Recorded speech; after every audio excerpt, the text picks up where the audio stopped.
18, Barry, pilote de ligne, est brusquement interrompu en plein vol. Son copilote dort profondément. Alors Barry coupe le pilote automatique. L'avion tremble, les passagers paniquent, puis d'un geste sûr, il reprend le contrôle. Sourire en coin, il fait passer ça pour une simple turbulence. À la maison, sa femme Lucy l'attend, vêtue de manière espiègle, prête à passer une soirée brûlante. Mais Barry s'écoule aussitôt épuisé. Quelques jours plus tard, dans un bar, un inconnu s'installe à sa table. Monty. Il connaît le secret de Barry. Derrière son uniforme, le pilote transporte discrètement des cigares pour arrondir ses fins de mois. Mais Monty n'est pas n'importe qui. Il travaille pour la CIA. Et pour lui, Barry a le profil parfait. Il l'emmène alors dans un hangar secret. Là trône un avion supersonique prêt à avaler le nuage. Monty propose un marché. Mission de reconnaissance en Amérique centrale, silence absolu, même pour Lucy. Barry hésite, mais la tentation du ciel l'emporte. Il s'installe aux commandes, enchaîne les acrobaties, rit comme un enfant, et elle n'a pas ressenti une telle adrénaline depuis des années. À son retour, il invente une couverture. Independent Aviation Consultants. Lucy n'y croit pas une seconde, une dispute éclate, mais Barry, lui, ne doute plus. Lors de son prochain vol commercial, l'ennui le ronge. Il quitte son siège, abandonne cette vie. Dès lors, il devient l'œil volant de la CIA. Le monde est en pleine guerre froide. Les soviétiques soutiennent les guérillas communistes et Barry, lui, frôle la montagne pour capturer des images d'une précision inouïe. Les balles sifflent autour de lui, mais sa maîtrise lui permet de s'échapper à chaque fois. Un jour, un tir touche son appareil, il frôle la mort, puis redresse miraculeusement la machine. Sa double vie prend forme. Espion pro-Washington, mari attentionné pour Lucy, les missions sont dangereuses, mais grisantes. Ses photos valent de l'or et Monty récolte les louanges. Barry, lui, se ressort tout de la flatterie. Trop peu selon lui. Alors un jour, il ose. Il demande une augmentation. Patience, dit-il. Puis vient une nouvelle mission, Bagman. Barry doit s'arrêter à Panama et échanger des colis avec le colonel Noriega, un formateur bien payé de la CIA. Un jour, en Colombie, Barry atterrit pour refaire le plein. Des hommes armés l'encerclent, l'embarquent de force. Quelques minutes plus tard, il se retrouve face à l'un des narcotrafiquants les plus redoutés au monde, Pablo Escobar. Escobar perce son masque en un instant. Barry n'est pas l'homme d'affaires qu'il prétend être. Mais Pablo ne semble pas s'en offusquer. Au contraire, il l'emmène visiter sa plantation et lui propose un marché d'or. Transporter sa poudre interdite vers les États-Unis. Barry hésite. Ses yeux se posent sur une carcasse d'avion écrasée au bord de la jungle. La piste est trop courte. Des pilotes y ont déjà laissé leur vie. Pablo hausse les épaules. L'armée les repérerait s'il l'allongeait. Si Barry n'en est pas capable, qu'il parte. Touché dans son orgueil, Barry accepte le défi. Premier trajet, destination Miami. Trop risqué, selon Barry. Alors, il improvise. Il larguera la marchandise au-dessus de la Louisiane grâce à une trappe qu'il aménage. Aux hommes de Pablo de la récupérer sur place. Il leur apprend même à emballer les paquets pour amortir la chute. Mais il doit calmer leur avidité. Trop de poids et l'avion ne décollera jamais.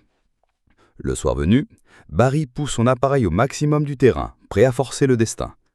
Un garde tente de s'incruster à bord. Barry refuse net. Chaque kilo compte. Avant son départ, on lui glisse une croix de protection. Il l'accroche sur son tableau de bord. Dernier talisman. Les hommes de Pablo se mettent de parier. Survivra-t-il cette mois? L'avion s'élance, gémit, tangue, effleure les arbres, puis dans un rugissement libérateur, prend enfin son envol. Barry embrasse la croix. Dans l'espace aérien américain, les radars militaires détectent un truc. Mais Barry a prévu le coup. Ils se font parmi les plateformes pétrolières, s'en faisant passer pour un banal hélicoptère civil. Arrivé au-dessus de la Louisiane, il enclenche le pilote automatique, ouvre la trappe et déverse la cargaison aux hommes du laton au sol. Plus tard, champagne et billets. Escobar, hilar, le couvre d'argent et planifie déjà le prochaine livraison. Mais soudain, des soldats surgissent autour de la maison et ouvrent le feu. Barry pris au piège, sans son cœur s'emballer. Pourtant, Pablo et ses hommes restent calmes. « Ne t'en fais pas », lui lance-t-il en quittant la pièce. Barry, lui, tremble. À travers la fenêtre, un hélicoptère de police surgit. Pris de panique, il saisit son sac de billets et tente de fuir. Mais les couloirs se transforment en champ de bataille. Les balles sifflent, les soldats envahissent le bâtiment. Barry est arrêté. Pablo et ses complices encerclés dans le hall. Quelques jours plus tard, miracle, Pablo et ses hommes sont libérés. Barry, lui, croupit toujours en prison et a perdu une dent. C'est Monty qui vient le voir. Il lui annonce la mauvaise nouvelle, la police sait qu'il est contrebandier et sa maison sera perquisitionnée dès le lendemain. Barry blêmit. Il refuse que sa famille soit impliquée. Monty lui tend alors un marché, livrer des armes aux rebelles du Nicaragua. Une mission commandée directement par le nouveau président. Dos au mur, Barry accepte. Peu après, le voilà dehors, mais Monty n'a pas pu annuler le mandat de perquisition. Pour protéger les siens, Barry n'a pas d'autre choix que de déménager dans un coin perdu d'Arkansas, une planque arrangée par la CIA. Il rentre chez lui à 4 heures du matin, réveille Lucy et les enfants en urgence, « Préparez vos affaires tout de suite ». Lucy, désemparée, exige des explications. Barry répète seulement « Fais-moi confiance ». Ils quittent la maison précipitamment, juste avant l'arrivée de la police. Leur nouveau foyer, une baraque isolée dans les bois, à moitié délabrée, au cœur d'une petite ville fantôme. Lucy est déçue, les enfants boudeurs. Monty attend Barry dans la forêt et l'emmène aussitôt vers un aéroport privé.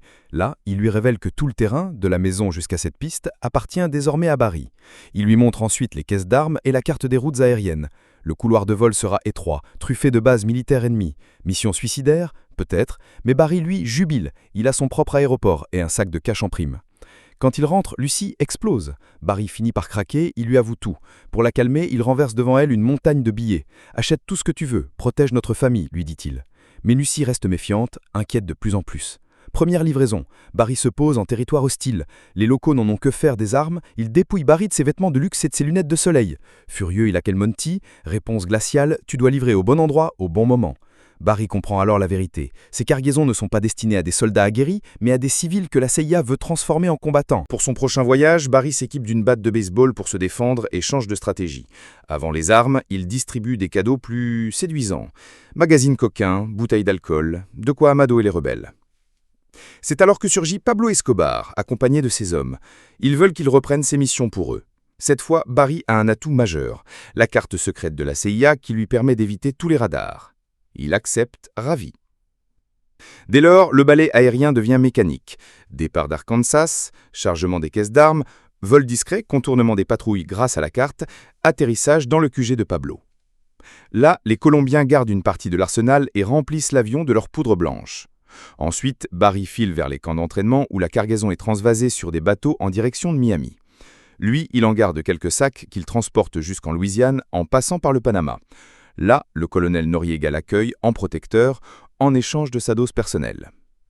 À son retour, Barry largue le reste dans les marais, où ses dealers l'attendent. La machine à cash tourne à plein régime. L'affaire prend une telle ampleur que Barry embauche 4 complices, experts en magouille. Il les surnomme ses Snowbirds. Chacun vole de son côté, multipliant des profits. Un jour, Monty revient avec une nouvelle stupéfiante. Le gouvernement américain veut transférer les insurgés directement sur les terres de Barry pour les entraîner. Bientôt, ces avions deviennent des navettes humaines. Ces jeunes venus de quartiers pauvres s'embarquent avec l'illusion de l'American Dream. En Arkansas, une véritable base d'entraînement voit le jour. On y apprend à manier les armes, tandis que Barry continue son double trafic. Photos de reconnaissance, livraison d'armes et de poudre. La petite ville commence à trouver tout cela suspect, mais Barry investit partout. Rénovation, projets, emplois fictifs, assez pour acheter le silence. Barry roule en voiture de luxe, sa maison est entièrement transformée. L'argent coule à flot. Trop. Impossible de le déposer en masse dans la banque, sans éveiller de soupçons. Alors Barry invente une parade. Créer des sociétés bidons, offrir de faux emplois aux habitants. Mieux encore, il s'offre de nouveaux avions flambant neufs. Lucy, désormais séduite par ce train de vie extravagant, accompagne Barry aux fêtes délirantes de Pablo. Une nuit, dans le ciel, elle se laisse aller avec lui, au milieu d'un vol. Mais l'argent continue à s'amasser, des sacs, des liasses, des montagnes de billets. La maison déborde. Alors Barry prend une pelle et commence à enferrer ses fortunes dans le jardin. Un jour, le frère de Lucy, JB, débarque chez la famille. Sans travail, il implore Barry de lui donner une chance. Barry accepte. JB sera l'homme à tout faire de l'aéroport. Mais l'argent continue de s'accumuler. Le jardin est saturé. Pire encore, le chien déterre un sac par mégarde et JB découvre à son tort quelques liasses. Dans la grange, c'est l'apocalypse. Quand Barry ouvre la porte, une avalanche de billets lui tombe dessus. À bout de solution, il cache désormais les sacs au milieu du foin des chevaux. L'après-midi même, JB rentre fièrement au volant d'une voiture flambant neuve accompagnée d'une petite amie à peine majeure. Lucy, outrée, éloigne la jeune fille. Barry, furieux, sermonne JB. Dépenser ainsi, c'est attirer les ennuis. Après une journée d'enfer, l'équipe de Barry reprend la route désert. Mais cette nuit-là, leur imprudence coûte cher. Les radars du gouvernement captent enfin leurs avions. Des chasseurs de l'armée surgissent dans le ciel. Barry sait qu'il ne peut pas les distancer, leurs jets sont imbattables. Alors, il ordonne une manœuvre folle. Ralentir, tourner en rond au-dessus de l'océan, attendre, jusqu'à ce que les chasseurs tombent en panne de carburant et doivent rebrousser chemin. Pari gagné. Mais le répit est des courtes durées. L'argent qui inonde la petite ville d'Arkansas éveille les soupçons du FBI. Trop de banques pour un si petit bourg, trop de voitures de luxe. Un agent fédéral vient enquêter. En parallèle, la patrouille frontalière repère les avions de Barry et cette fois envoie des appareils comparables. Impossible de les semer. Alors, Barry improvise l'impensable. Il pique du nez, atterrit en catastrophe sur une route. Une voiture dévie de justesse, des panneaux volent en éclats et l'avion finit sa course dans les arbres au fond d'un jardin. Barry n'hésite pas. Il saisit son sac de billets, en jette quelques liasses à la famille stupéfaite, puis s'enfuit sur le vélo d'un gamin. Pendant ce temps, Pablo déclare la guerre au gouvernement colombien. Chassé du pays, il s'installe en Nicaragua. Barry le rejoint aussitôt. Mais son absence donne des idées à JB. Il vole un sac de billets et file en ville. Mauvaise idée. Le shérif l'aperçoit, le poursuit et finit par l'arrêter en pleine rue. Le FBI, déjà sur ses traces, entre alors dans la danse. Lucy prévient Barry au téléphone, mais lui ne peut pas rentrer. Un nouveau marché avec Pablo, encore plus dangereux l'attache sur place.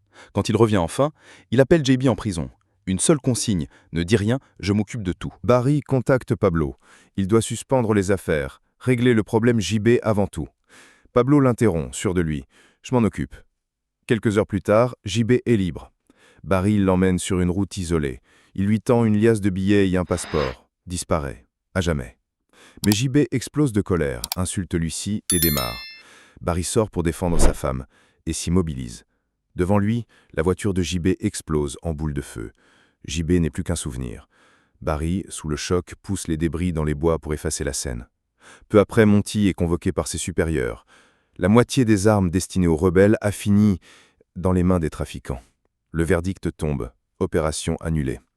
Les insurgés sont rapatriés, Barry abandonné. Monty, de retour à son bureau, ordonne de brûler chaque dossier portant le nom du pilote. Barry, lui, prévient ses snowbirds, « Dispersez-vous ». Mais que faire de toutes ces armes? Ils n'ont pas le temps d'y réfléchir. La nuit venue, l'aéroport est encerclé par le FBI, la DEA, la police fédérale. Barry est arrêté. Au commissariat, il exige son appel. Il compose le numéro de Pablo, invalide. Silence glacial. Des dizaines d'agents observent lorsqu'un procureur s'apprête à prononcer son acte d'accusation, mais son discours est coupé par un appel du gouverneur. Quelques secondes plus tard, contre toute attente, Barry est libre. À peine sorti, des hommes en costume l'embarquent. Destination, la Maison-Blanche. Là, dans une salle feutrée, il fait face aux pontes de l'armée américaine. Leur obsession, prouver que l'Amérique latine est derrière tout le trafic, piéger Pablo. Leur plan, que Barry continue ses livraisons, mais en agent double. Barry accepte, pas le choix. Le gouvernement lui remet un nouvel avion, truffé de caméras. Mission, prendre des clichés. Barry grimace, les appareils sont bien trop visibles, mais reculer signifie prison. Il s'envole avec l'un de ses snowbirds, traversant une tempête pour atteindre le Nicaragua.